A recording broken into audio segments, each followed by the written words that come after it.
على من تعبر؟ أنا ما أعبر لا عليك ولا على غيرك. أنا صدام حسين أخو هدلة وأخو الشعب.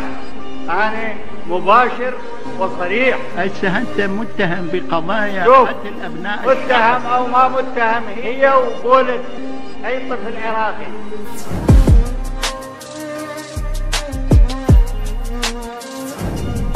أنا مو بحال العطف.